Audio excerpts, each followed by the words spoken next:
Ladies and gentlemen, today I have the pleasure to welcome Miss Kathryn Bourne, and we are going to talk about the Gorom project, help LGBTQ refugees in West Africa.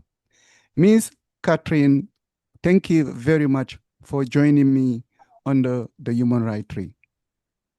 Thank you. Yeah, no, thank you for interviewing me. And I work closely with a person named Shalom, who's partnered closely with me, and we have lots of big plans too. So we'll connect you guys for an interview as well. Thank you. My first question will be, were you born an activist? Um, no, I think I've always kind of been an empath, though.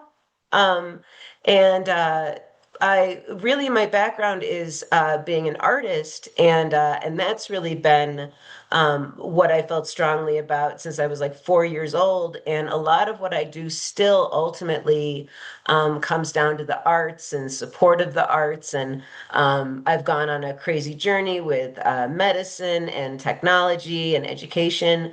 But my first love is the arts. I see. Um, yeah, You, yeah. you talked about a journey. Where Yes. the journey started? Can you Yeah, please? well, I've got a long and crazy story, but to go just a little bit into Mm, the Gorom Pride 10 and how that all happened, and my mm, story is that I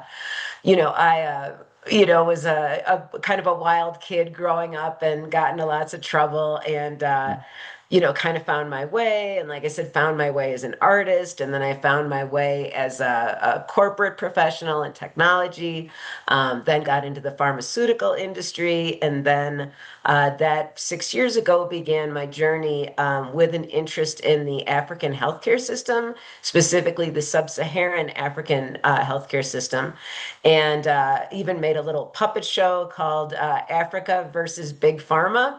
okay. And I was a little worried I was going to get fired from my job, but I didn't. And then it wasn't going well. I wasn't able to make change in pharma. I wasn't able to work on a thing called neglected tropical diseases. And so I was like, well, I was in Denver and I was like, let's at least help at least one refugee family. So I would be helping at least five people. And I met the family, and that was a couple of years ago, and the rest is history. And then about a year ago, I met Shalom, and Shalom, I have to be a little careful what I say, but anyway, Shalom and I became very close friends. Shalom is from the continent, and we really talked a lot about LGBT as it relates to Africa. Mm, And Shalom is a they, them. So they, really helped me understand. And one of the things we're doing is supporting a documentary. Shalom made a 4-month trip to East Africa and talked to lots of queer people and about the history, what's going on. And just today, I was really thinking about the word the backlash. And we look at Kenya, we look at a lot of rights have been lost. I just got a video today, a TikTok video, where somebody was saying, and I know this from Shalom, that there used to be kind of a gay scene and a place where people could be accepted, and now that's getting a little shaky. And so the Gorom Pride 10 is a group of 10 LGBT people in Gorom camp in South Sudan. I believe I can say that. And our first thought was, oh, let's all, go to Kenya. And that's not, I don't think that's workable right now. And so we're really helping people where they are and working with just experiments and everything from marketing and thinking about a GoFundMe campaign and what's popular. So some of the people in the group are on that track. We've partnered with somebody in Kenya who's doing a trauma healing through dance. And since we can't get the three people who are a good match for that, we're doing it online and starting there, and just kind of doing an individualized plan for everybody. And ultimately, I'm a tech person, so I can get into that thing. But so the first step we're doing is trying to support this group and trying to explain to everybody that there really are a lot of costs. The tents are hard to maintain. Internet is very, very expensive. As you know, on the continent, there are some things that are just extraordinarily expensive. Cell phones cost, as much in sub-Saharan Africa as they do here, which would be like a phone costing, $5,000. Mm. So, we are, buying some of this stuff already, but we're, fundraising so we can do more for the group of 10 and then hopefully start another group in Nairobi. Okay, but Yeah. when you come to the Goron Pride project, the Goron, is it a refugee camps or Did is just a name that? it is. It's the name of the refugee camp, and the famous actress Kate Blanchett even did a walkthrough. It's very interesting because when I do research on refugee camps, a lot of them don't have Wikipedia entries. A lot of them sometimes can't be seen on Google Maps. So, as a technology person, I do think there's ways to do those things, but I want, the contributors to be compensated. So if somebody does take a picture of a street in Juba, we want Google to, compensate them for it, and that's where I think Wikipedia is a really great match because they have grants and might work with us. For that to make those. So right now, Gorom Camp is the name of the camp. We've got pictures of the sign. We're going to make a Wikipedia entry and but it's interesting. Gorom Camp is close to Juba, South Sudan, and it's kind of a famous camp in some ways. Like if you Google Gorom Refugee Camp, it sort of shows up with a lot of articles. So it's kind of interesting, and the LGBT movement within that camp really did attract some attention. Yeah, but my understanding is, can you be a refugee in your own country? Because there is a, you're talking about a camp inside the same country. Is it possible? Well, I think on this journey of, learning about refugees all over the Mm. world. I always recommend the film. It's free on Amazon called Human Flow by the Okay. artist Ai Weiwei. But he just goes all around the world. And I think when people hear the factoid of, there's 40 million refugees on the planet, and Mm. Africa has 7 million refugees. Through a friend. I don't want to identify anybody because these things get sensitive, but I have a friend who's a refugee, and I saw their American passport, and it says like refugee, from the United States. And when I saw that passport, I really, for the first time, understood what stateless means, and what displaced means. And Mm. just in general, I had this joke. I went to a meeting at the UN, and the joke I like to say is that if Trump were woke, he would just say, if you're in the country, you get to be a citizen. You know what I mean? He would just like Mm. make it a law, and everybody'd say, can you do that? Can you make a law like that? And they'd say, like, well, there's no law saying you can't make a law like that. So I think we can, if we start thinking big and start thinking about bold ideas, what really how is it helpful to be a refugee? And especially as the funding gets cut, and I've been working with refugees who their rations have been cut. Some refugees in Rwanda, their rations have been cut to zero. Mm. And so it's like, how is this serving them? How is this helping refugees? But what we're doing with the Gorum 10 is really saying, how do we make the American audience care? Because Americans just throw up their hands and say, oh, it's so difficult. And, nothing I do makes a difference. If I pay for food, it's going to rot on the docks and stuff like that. And so, how do we, make it fresh? And how do we show the power of direct giving? Because what we do is we work directly with people's digital wallets. There's no organization that's paying an executive director $100,000, you know? Okay. Yeah, my Yeah. other question will be, when did they contact you and who contacted you for this project?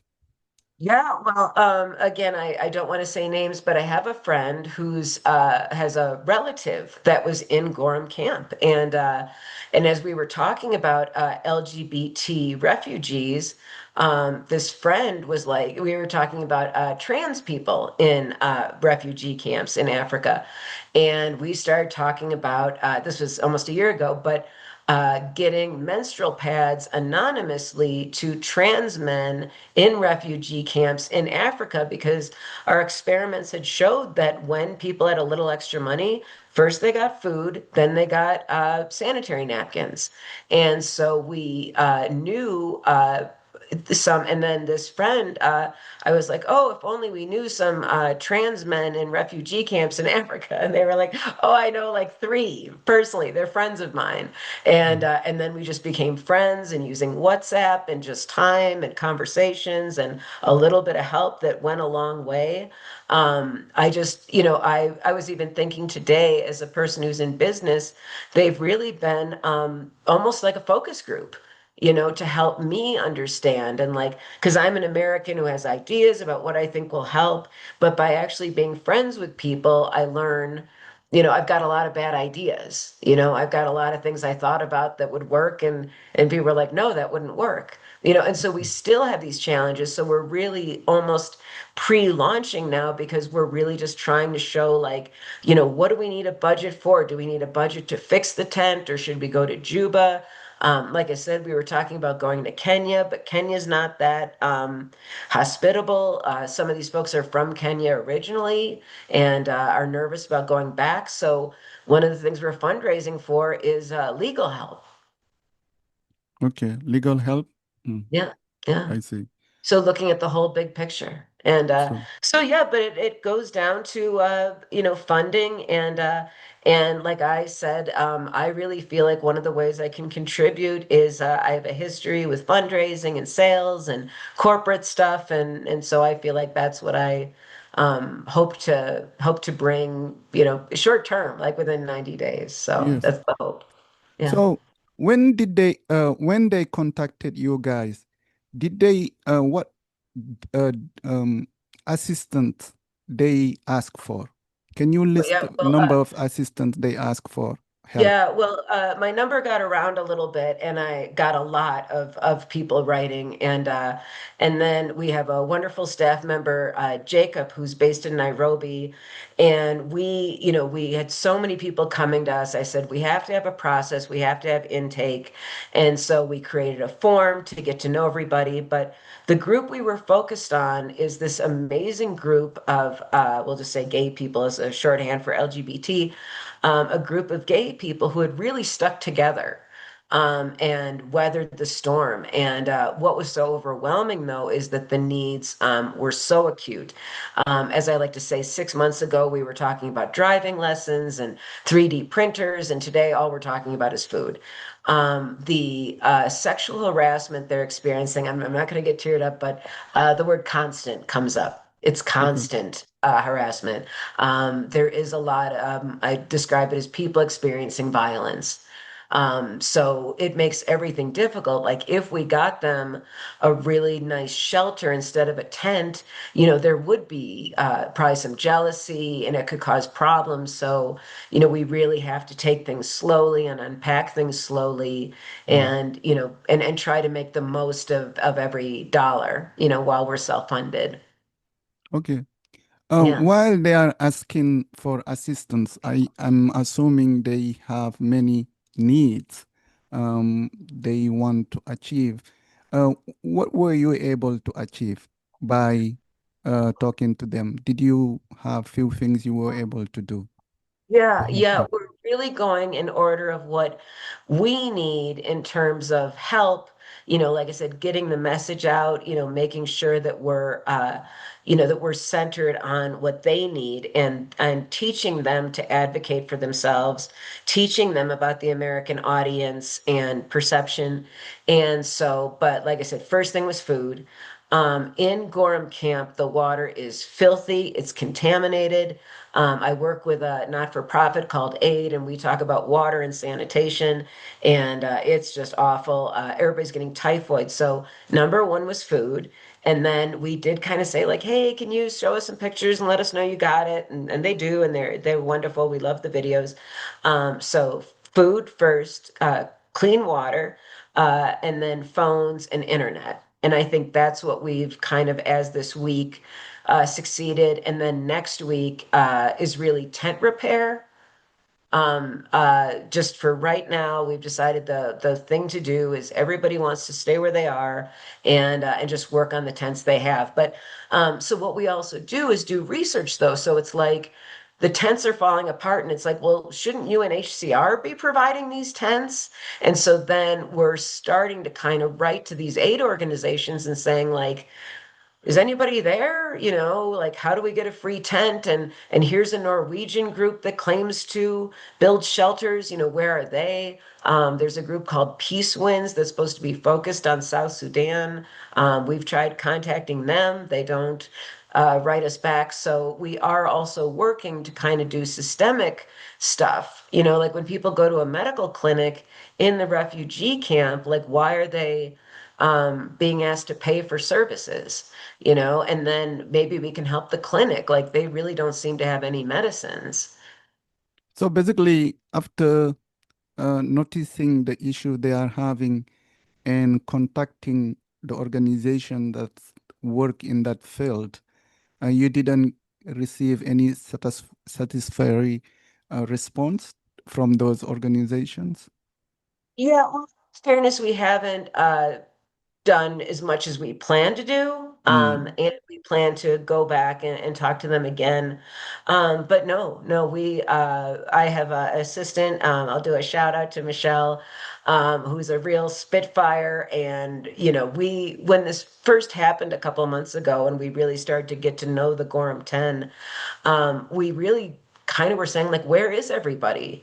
You know, if you ask ChatGPT who's there and who's helping, you know, and then but with all the cuts to US aid, like I said, I just went to an United Nations conference, and you know, everybody's been cut. And when I look at US aid and the impact of those foreign aid cuts, America was putting in 80% of some of the main aid, and so it's a $2 billion loss. And the next biggest contributor, like I said, I learned all this from ChatGPT, so you can do your own Mm. search. But yeah, if you see it, or if you look at South Sudan, UNHCR has a fact sheet that I analyzed with ChatGPT, and yeah, it's really striking.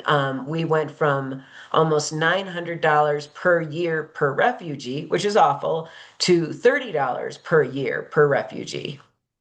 I see. Yeah, yeah. So it's you know, so right now it's you know, the funding. I'm gonna plug in my computer and carry this. So it's the funding that's really been, you know, they've all been cut. So sorry, I'm just gonna pick up a cord.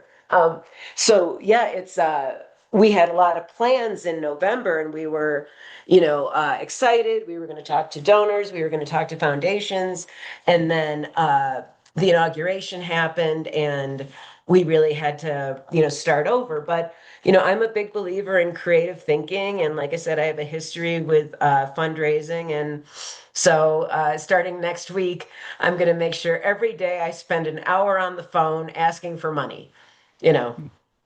Okay, Yeah. who are you planning to ask, Well, and like I who do said, you think will be able to help? yeah. So at the UN conference, I'm going to name names just to get them to stick with it.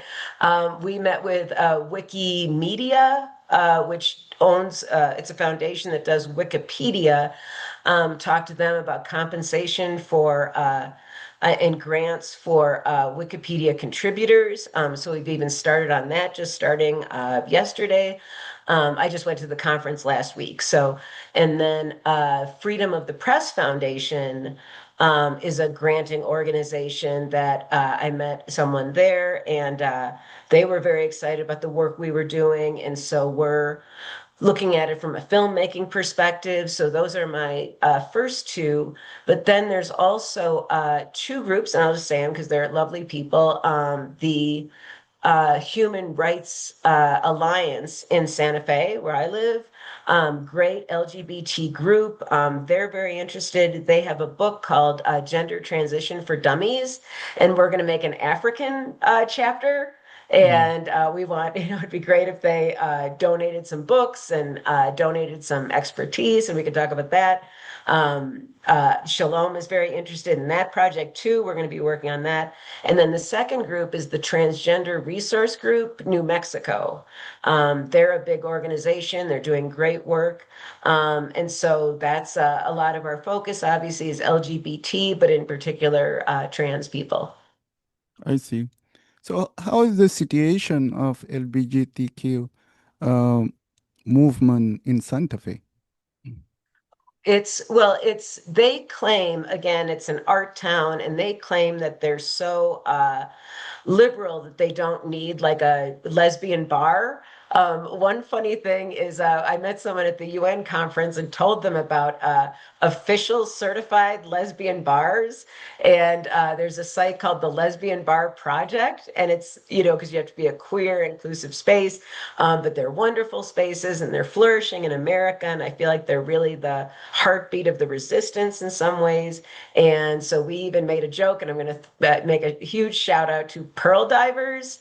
Pearl Divers is a group of planners and curators who throw events in Denver for, they're very sapphic, as we say. And but we were joking about Pearl Divers Nairobi. That's our dream. We'd love to have a lesbian bar in Nairobi, you know. Mm, So we'll, be thinking about funding for that. But that would be so easy, like we would just basically rent a bar. I see. Mhm. So, why you think there is such challenge for people to be able to express the loving the person they want to love? Why you think there is so much obstacles? Yeah, Um, yeah. Like why is this happening? And somebody once said, it really gets down to body autonomy. There are just some people that they feel like it's their business, what you do with your body, whether you have an unplanned pregnancy, whether you're gay or lesbian, and or whether you appear, you know yourself to be a different gender than your birth certificate. And there are just some people who just have this huge, bee in their bonnet, so to speak. Like I think I've talked with people for years and years about this, but I think there's just some deep psychological stuff where people are just, and I think some people are gay themselves and they're scared of being gay. And so they end up being very anti-gay, and I think there's that going on too. mm, It's just, but it's, the backlash, every time a group gets their rights, there's a backlash, after, um, we had slavery in the United States, and after it ended, 50 years later, things weren't good, and a new set of laws came to keep people down. And as women have gained rights, there's been a backlash, gay rights, and now we're seeing a backlash. And then with trans rights, we were moving along, and people were more and more getting transgender surgeries covered by insurance and hormones covered by insurance. And now it's, um, you know, uh, we were watching the inauguration and the executive orders, and just, this was terrible, just to have one of the first executive orders on the first day be targeted towards trans people. This was awful. And I had a close friend who just, was like, I have to go to Canada. But I think that's the thing I'm feeling too, is that when I'm calling for like a global LGBT movement where we all understand that all of us in our own way, in our own country, are getting our rights removed, and it's getting harder and harder to move around. It's getting harder and harder for people in Africa to get to America. And so the answer, and one thing we've worked with the Gorom 10, that Gorom Pride 10, which is sad, is that, like, what do you need to feel safe? But don't say coming to America, because it's nobody's getting in right now. mm. Going back to your raising. I'm assuming that is not an easy task. You may end up facing a lot of challenges. Can you just elaborate a little bit on the challenges you are facing right now Yeah, to well, raise money for yeah, the yeah, LGBTQ in sure. the Gorom project? Well, right, and two things are really hard. Social media is really hard, and fundraising is really hard. I had a magazine called Chicago Art Magazine, and Facebook was new, and we got lots of attention on Facebook, and now it's just much harder to get attention on social media. So it's harder to get people to know about your stuff. And then with fundraising, everybody is needing money. Like just yesterday. I met my neighbor's daughter. She's 17. She wants to work with sex trafficking, prevention and stopping it as her career, which is great and commendable. And I feel like saying, I'm just warning you now, as an American, when you get into that space, everybody's going to turn to you and say, if you really want to help, you'll find money and you'll help people with money and advice or case management or, the organizations you support. But, everybody is asking for money. And like I said, after the inauguration with the cuts, NIH, 5,000 scientists got cut. I had a grant application for the National Science Foundation. They got cut 55%. So it's just a very difficult climate. And then when the stock market goes down, all the foundations kind of clench and say, well, we didn't make a lot of money this year, so we're not giving. But I pride myself on being an artist and a creative thinker. And so I'm a technologist too, because I had to have a day job. And so my feeling, and where it all gets down to, we could do a whole separate interview about it. And I'm making a recording today, but explaining what this all has to do with AI and ChatGPT. Because at the end of the day, I think the easiest way to raise millions of dollars is through having an AI company. And so it's Dusoma AI for Humanity. And I I'd see. love to build a multi-million-dollar system that somebody poor for free on a free phone with free internet can say, what can I do? I need food, I need clean water, I need safety. What can I do? And this AI would actually help them. That's why I'm calling it AI for humanity, an AI for the poorest billion people on the planet. I see. Yeah. Look like you come in with innovative ideas on how to raise money. Um, Going back to the Gorom project, how much have you able to raise so Yeah. far? No, I've been bootstrapping it. I'm a mid-level person in pharma, and as I say, for the last couple of years, I pay my rent and get some food, and then the rest goes to people. But I have had some friends who threw in a little in our GoFundMe. I think we raised, I think 350 or something. Okay, But like I said, it's been worth it just because like it's so helpful to actually work with people and do experiments and collaborate and everybody's very patient with me. Um, with making all these crazy requests and trying out all these nutty ideas. So the gratitude is mine for them with their patience. But yeah, so we've just been mostly bootstrapping it and just friends and family. But like I said, I have a long history with sales, and I have some history with fundraising. Like just a quick story. I worked with kids with autism with STEM stuff, gave a speech at a Google office, and somebody from Google came out of the crowd and gave us a grant. And we had money 3 weeks later. So, working with Shalom, getting them access to the UN meeting in the fall. You meet a lot of great people. You meet people connected to funding.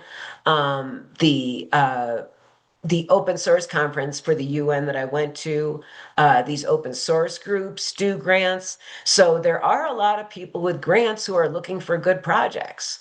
So it's not impossible, but I think the grant system is a little challenging. You need a lot of expertise to even write grants, and there's a lot of time spent researching them. The grant system isn't perfect. And that's another thing I want to do with the AI is make an AI that does make fundraising easier. I see. You raised 300 and something.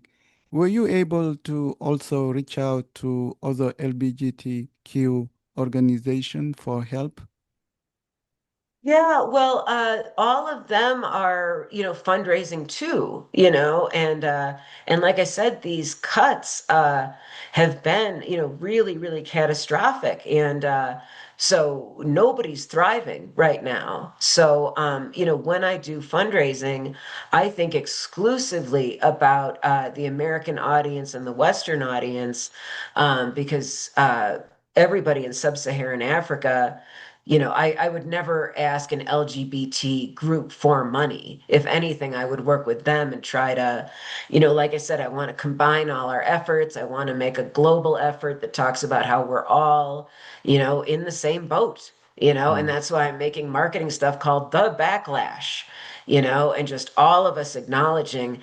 And the backlash is that we're going to get some energy from the fact that we're losing rights. We're not just not gaining rights, we're losing rights that we used to have. And that's what we can all agree on is that we can push and we can be activists and we can advocate.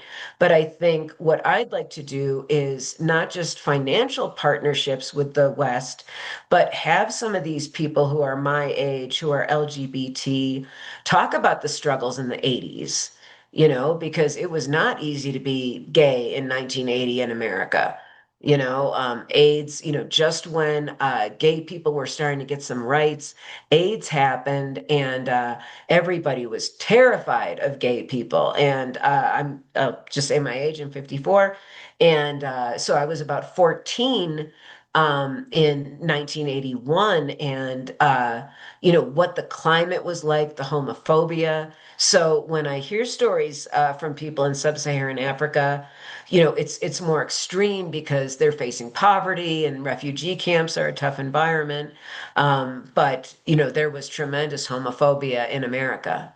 And now the transphobia and like this, obviously, all this crazy single-minded focus on trans athletes and high school sports and this disproportionate attention to a very, a problem that affects very few people. I see. Often the question mm, people usually ask, maybe you may help us provide an answer. There is the two questions, is whether one is gay or one became a gay.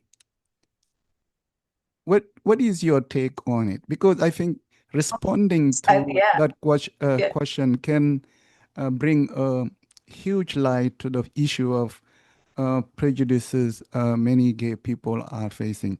You, Oh, yeah, no, I love this topic. And just the weekend, Shalom and I and a friend were talking about this.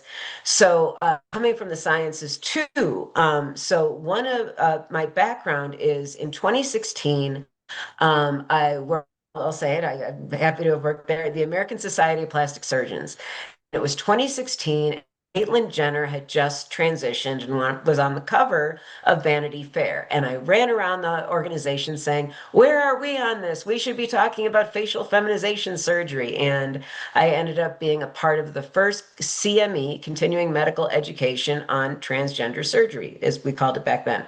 But in that process, I did a lot of research on the physiology of LGBT. And I think what science knows, it tends to be about 50-50, but for 50% of people who are LGBT, even if we start to look at what we call epigenetics, we can start to see trends in LGBT people. And then there was something fascinating. And I have the article, I can give you the link.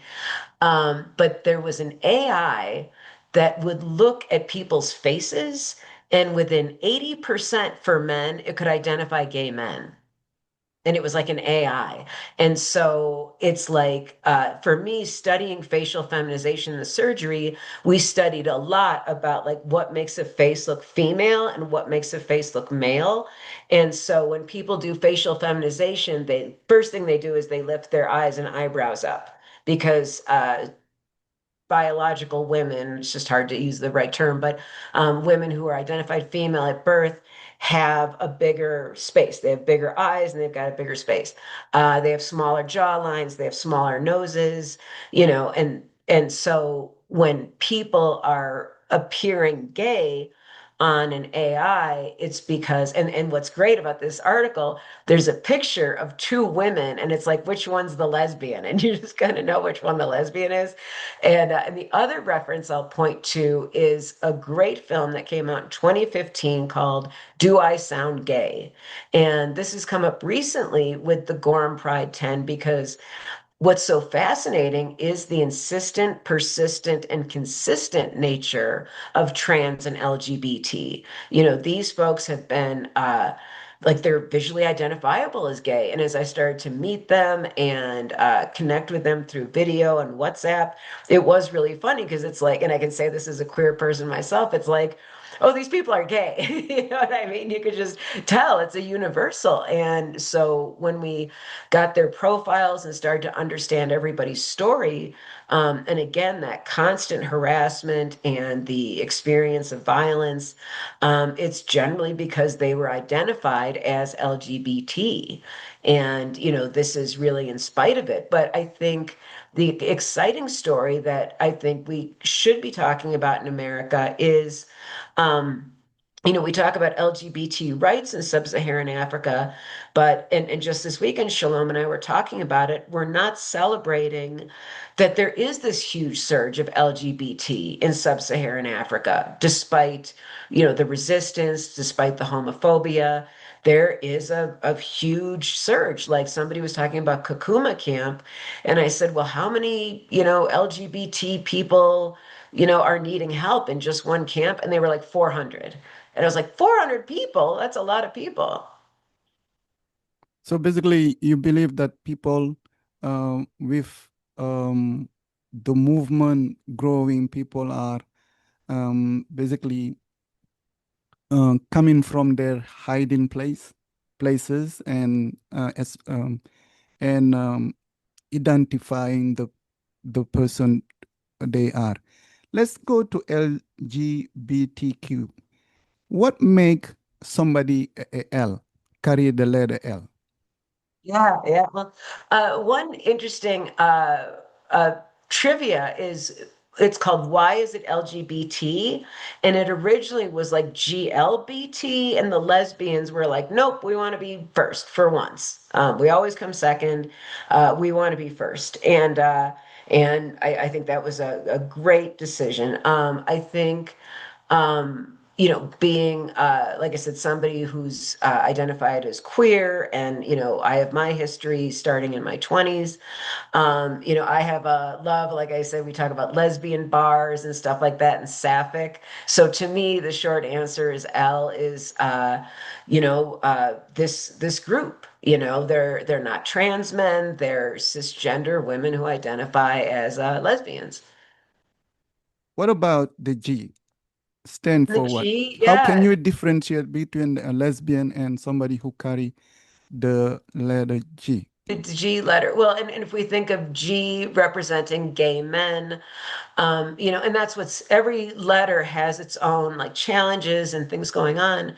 And so gay men have historically faced, extreme, violence, homophobia. I think people are more frightened of gay men than gay women, so they have their own challenges. And then when we look at HIV, there's that component as well. What about the B? Mm.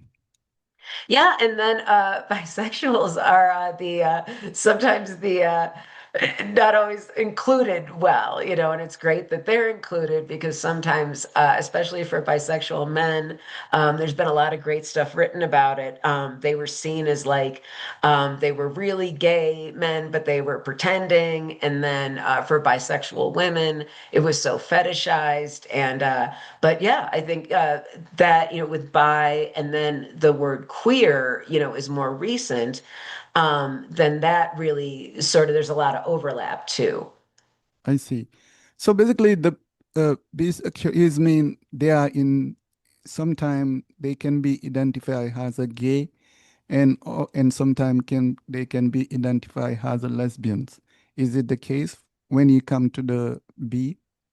Well, it's bisexual that Oh, okay, they're like men who like B is for like for there's a lot of men who are in committed relationships with women, but like to have sex with men and have male partners. For women, there's women who, when they're looking for love, they're open, to either a man or a woman. okay. So, What yeah. about the T?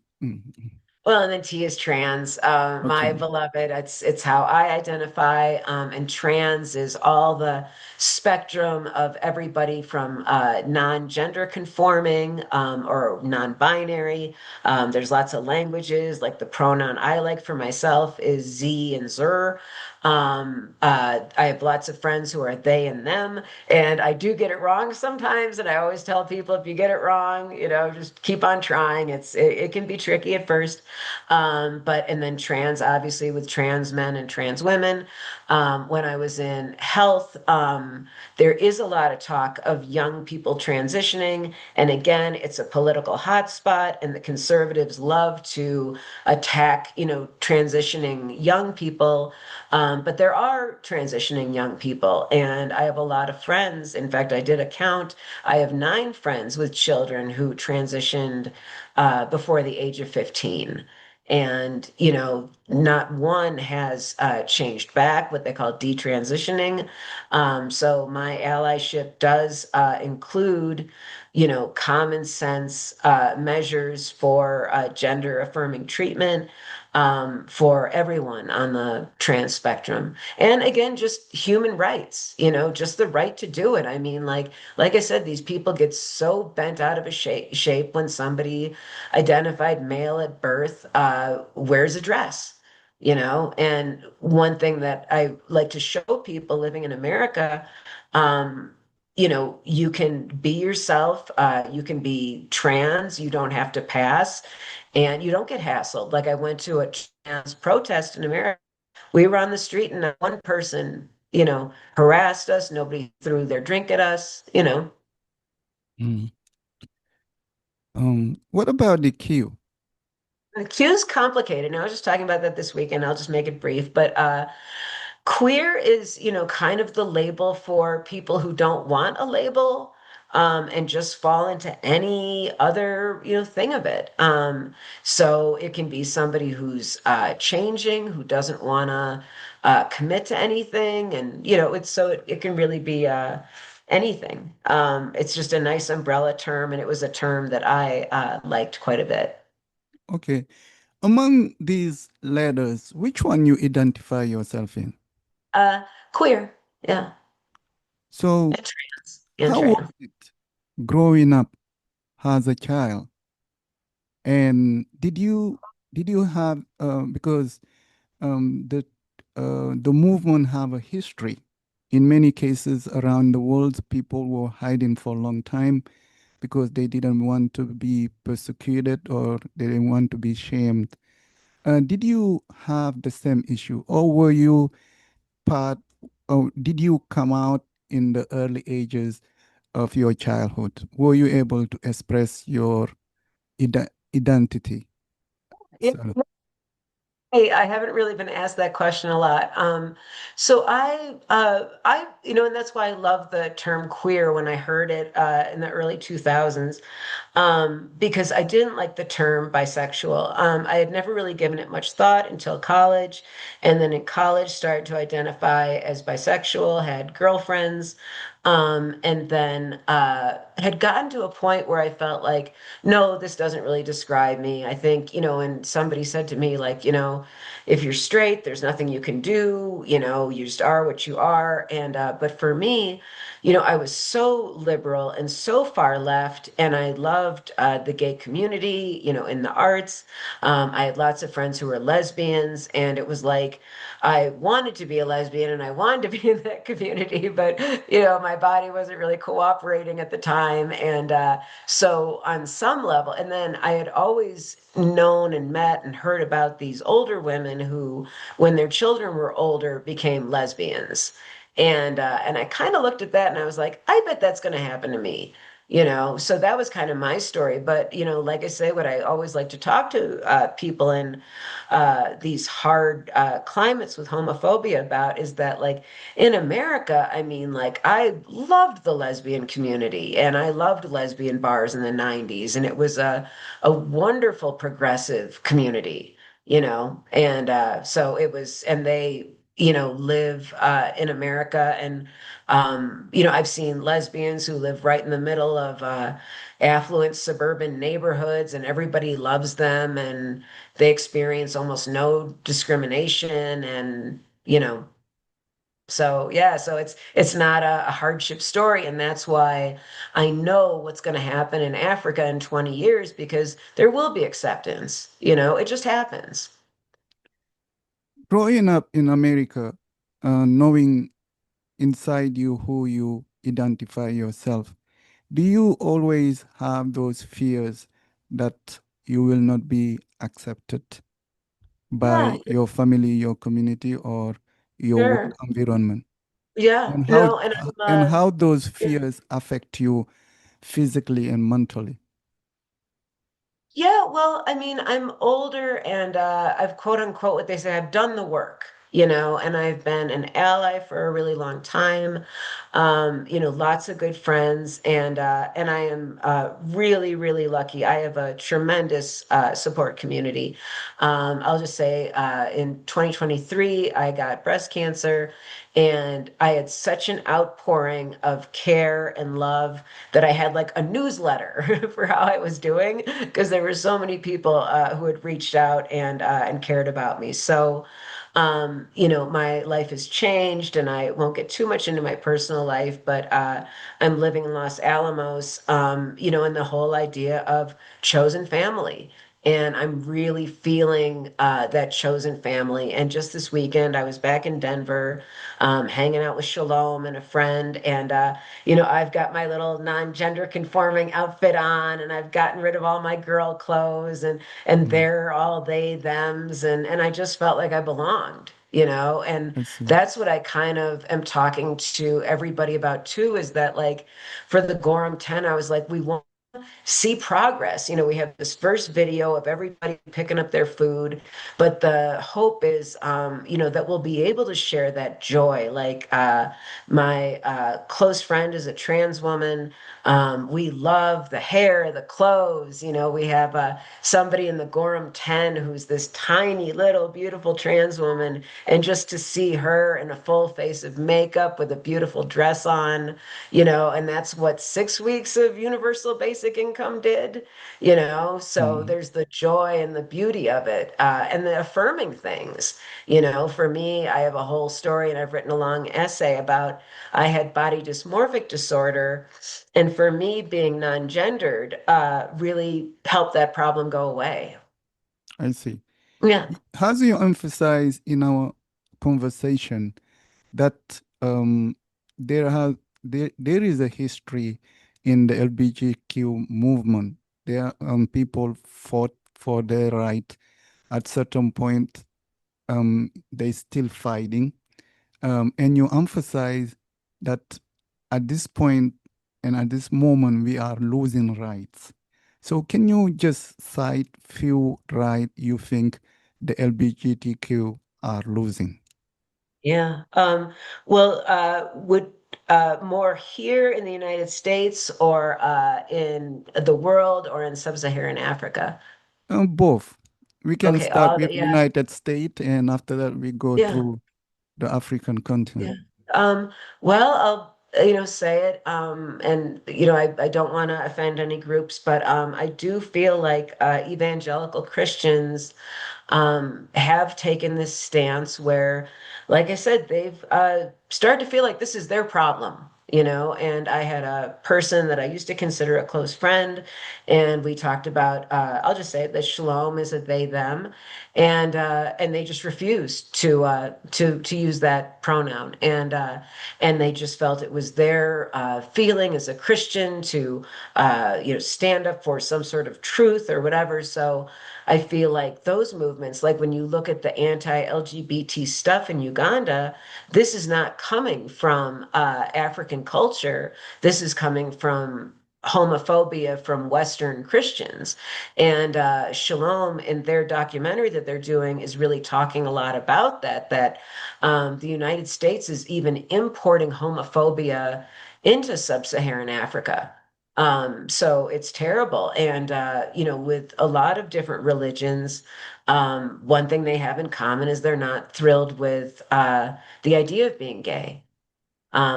And Mm. not just that it's not them, but they have a problem with somebody they don't even know being gay. In the United States, it has been a huge issue when it comes to LGBTQ and bathrooms. What is your views on that? Mm. Oh, it's well, the thought I have on that, and I've had for a lot of years, is that first of all, most of the time, like at nice places, there's just a single bathroom, first of all. It's a family bathroom or unisex. There's no problem with that. I've as a non-gender person and an activist, have kind of pushed myself to use men's bathrooms. I was just talking to somebody who had a bad experience being somebody who used a different bathroom. I think it's ridiculous. But a related issue that I have strong feelings about that I've had for 10 years is that locker rooms.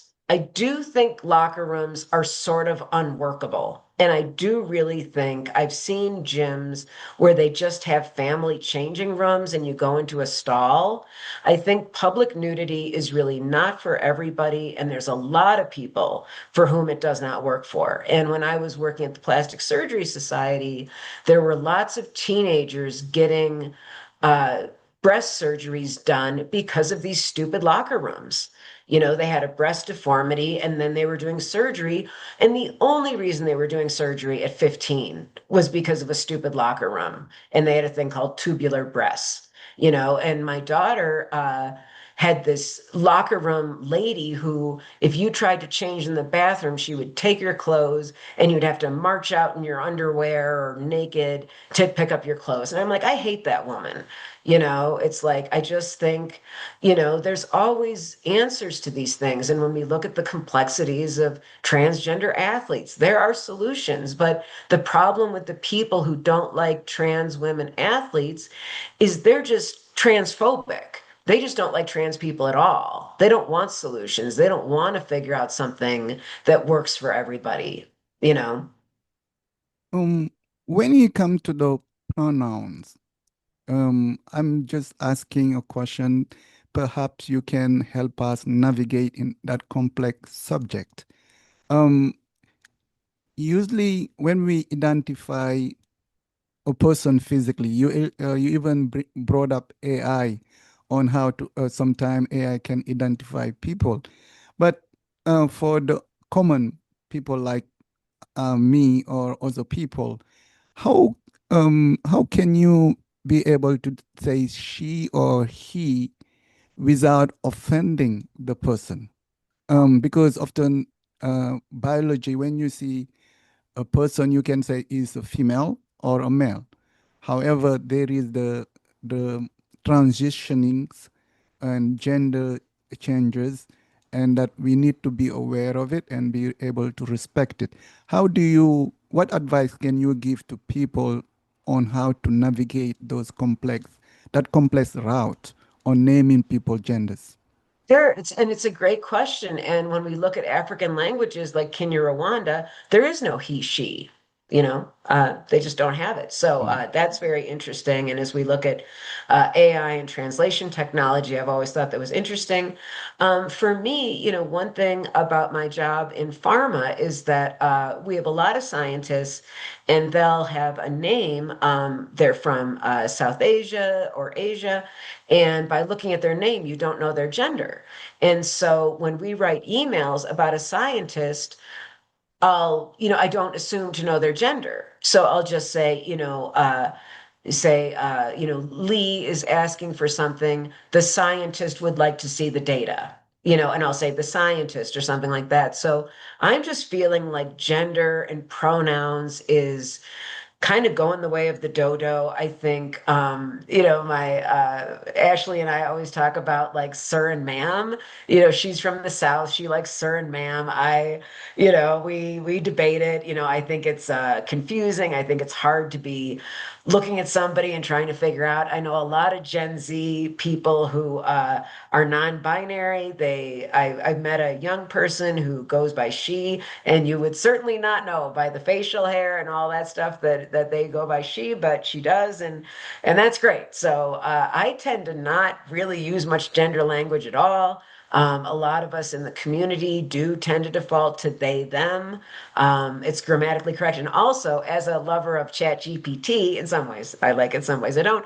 But if you ever want to ask a question, when I was transitioning from they, them to Z, zer, I had to look it up on ChatGPT and say, like, use this in a sentence, and correct the sentence. And it was phenomenal at it. And then when I was working with they, them, how I would refer to, like, would I say themselves or themself? And then ChatGPT does a great job at that. The transition process, is it a daily process or is it take long time to transition? Yeah. Yeah, well, and that's the book Gender Transitioning for Dummies. Really does a nice job that, and being an ally and being at the Surgical Society and seeing all of it. There is absolutely no one right way to transition. So for somebody like me, I just kind of dressed a little different. My pronouns were different. I ended up having top surgery for other reasons. And then for some people, it's a multi-year process, it's surgeries. And then one thing I'm intrigued with back from 2016 is for trans women, voice coaching. So that's the one thing that I've seen does take a while and is a lot of practice. But I really like voice coaching for trans women because it's free. It's something you can do even if you have no medical supplies, you have no medical care, you can always work on your voice. And Yes. I'll do a shout out. There's a great YouTube video. Her name is Stephanie, and she comes right up as a first answer, and she talks about how speaking like a woman isn't just pitch, it's flow, it's tone. She's got a whole thing, and it's really great. And she sounds fantastic. There are many parents that have a concern about transitioning, and often they lay certain boundaries on the mother by saying we should not allow a child to decide when to transition. We should have perhaps have a adult decide. When an adult decide, we can understand, but a minor should not be able to decide on transitioning. What is your take on it? Yeah, well, I'm a strong trans ally, and I don't like this transphobia. We've even had major media outlets that are transphobic. But there when I was at the Surgery Society working on the transgender curriculum, there was a really good psychiatrist who said something. He said, "You don't want to." You want to be sensitive to transitioning if the child still thinks that dragons exist. So Mm. his metric was if the kid thinks that there's like fairies and dragons are real, then they're maybe too young to make any life altering decision. And I thought that was kind of a creative way to think about it. Um, but there are some children again insistent, consistent, persistent, and the parents are heroes and supportive, and it's not an easy road. And like I said, for my 9 friends with children who transitioned young, even though they were the most progressive ally parents, this accusation that they're grooming them is absolutely absurd. We were all kind of alternative people, and we were all kind of queer friendly and punk rockers, and it is funny. And I say queer is the new punk rock. But there was a great thing with these conservatives on the radio show, like panicking about how many kids are trans. And, if there was a small percent of baby boomers, a bigger percent of Gen Xers who are trans or queer, and then millennials, and then when you start getting into Gen Z, you start seeing statistics like 60% of the girls identify as bisexual. I think we're looking at maybe 5 or 10% trans or whatever. And, they say you can cut down every tulip in the field, but you can't keep the coming of spring. And just this new generation just thinks gender's kind of nonsense, and it's not serving us, these traditional ideas about masculinity. There's a men's rights movement that's very sexist, but they do have some points about men and accidents in the workplace, and it just all gets down to human rights. And one thing that people have been saying a lot since the inauguration is trans rights are human rights. And when we talk about LGBT donors in America talking about refugees who are transitioning or gay, it's like, it's a human right to have food. And so, as much as we want to go in and support transitioning, we have to support food first. I see. There is one of your comments in social media that say the pride should not be a 1 day thing. It should be a month, a year thing. Why you see the need of having a month, not a day? Yeah. Well, I went to a lot of Pride events this month, and they're great, and the energy building and the lesbian bars and stuff like that. But I wrote a marketing thing called "Queer is the tip of the spear." And I've grown to think that LGBT is symbolic of, I wrote an essay called Who is the Poorest Person in the World? And the poorest person in the world isn't just penniless, they're stateless, they're hungry, and they're probably gay, and they're facing discrimination from all sides. So, that this discussion, I just hate to see everything stop. Today, just to timestamp it, is June 27th, 2025.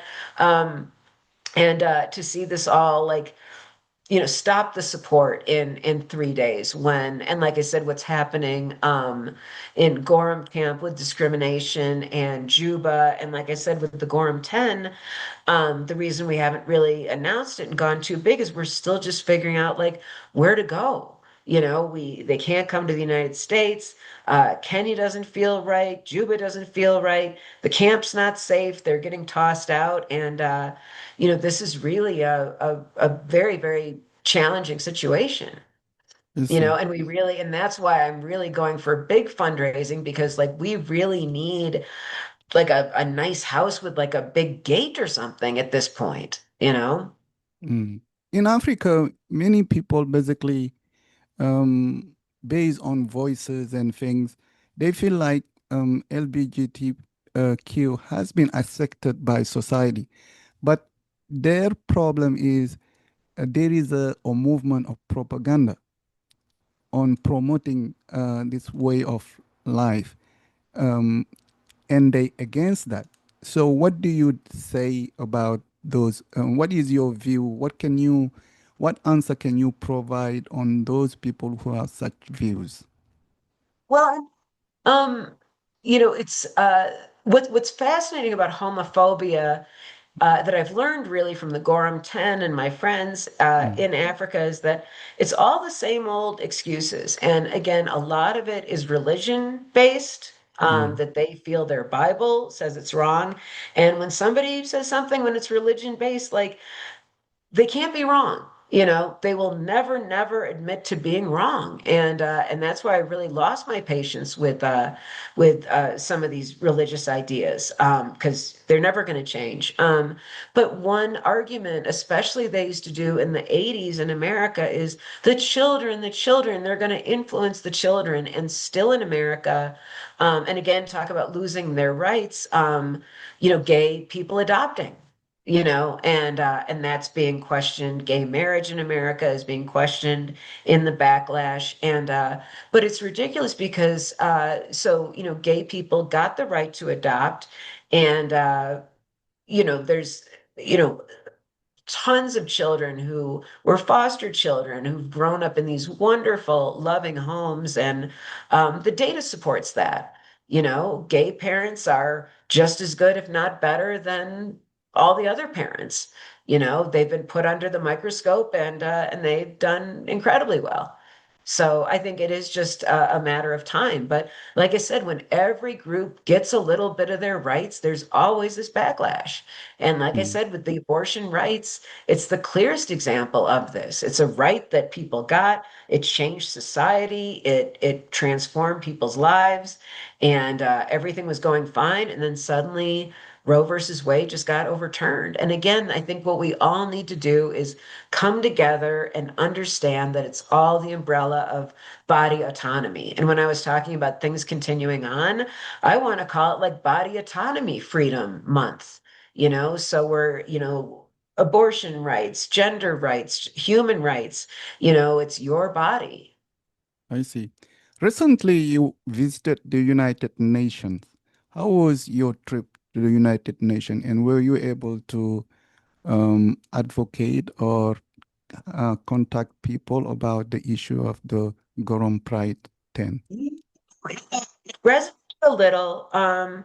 I met some nice people. But I hope I don't get in trouble for saying this, but the actual content for the open source United Nations, nobody gave a fiery speech, and I really wished I could go up there and say some of these things and how tough it's been.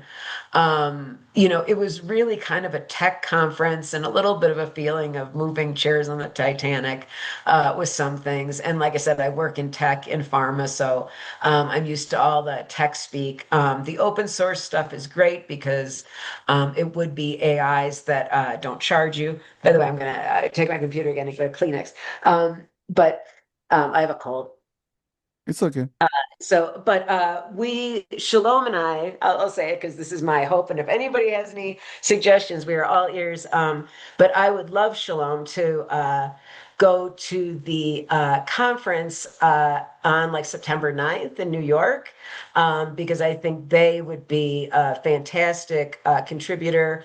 I think, one question I was preparing to ask is, has anybody in this room spent a night in a refugee camp?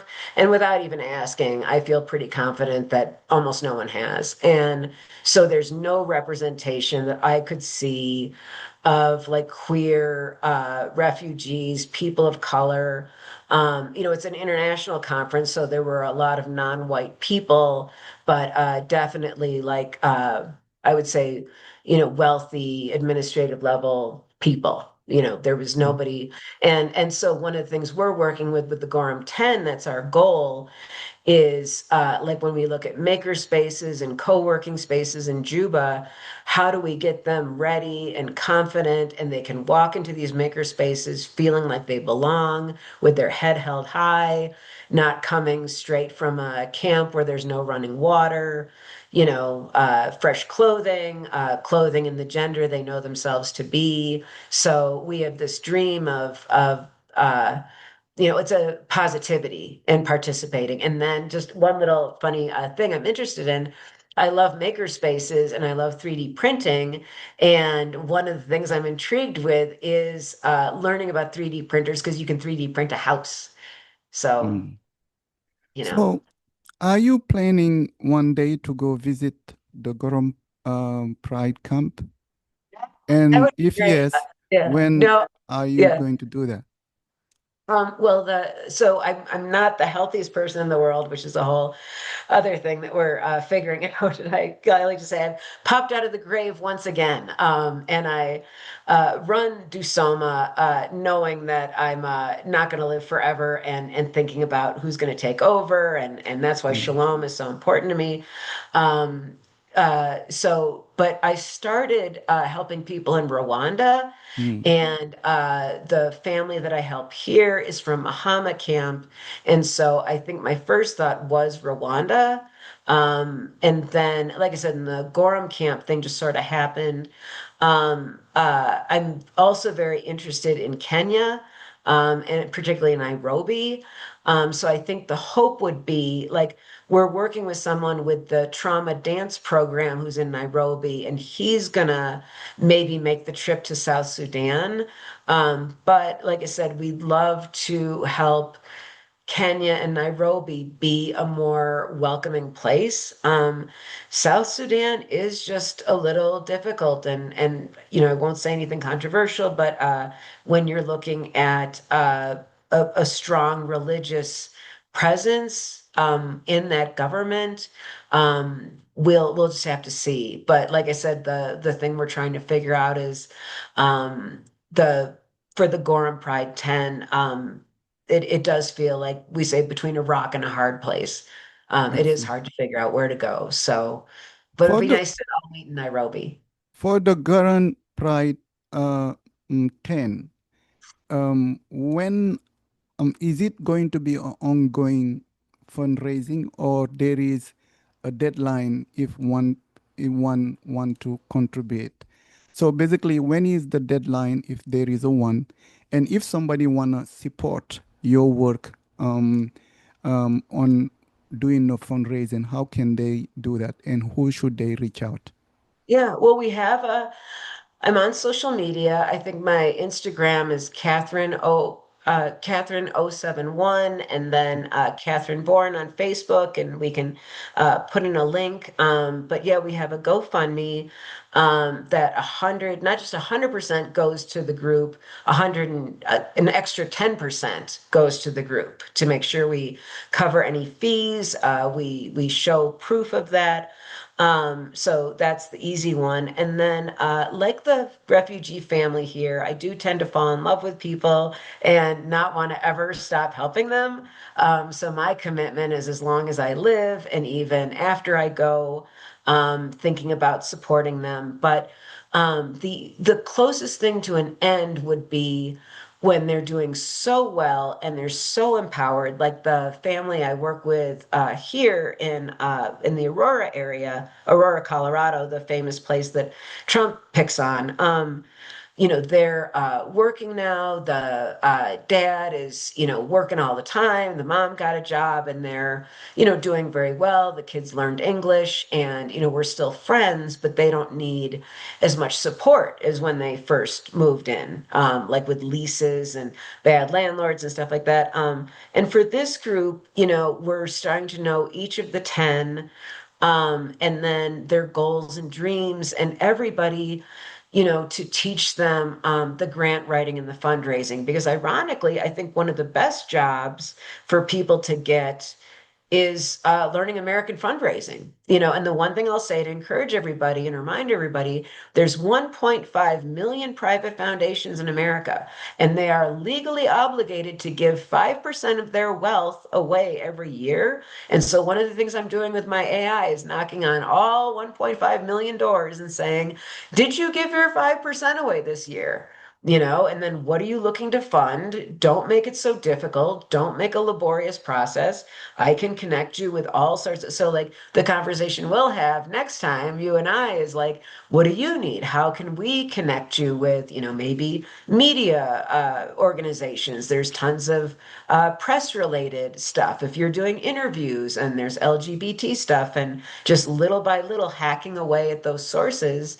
So it's not just helping me and my group, it's helping the next person. So I think success is when everybody in the Gorom 10 is doing so well that not only are they thriving and self-sufficient, they're able to help the next person.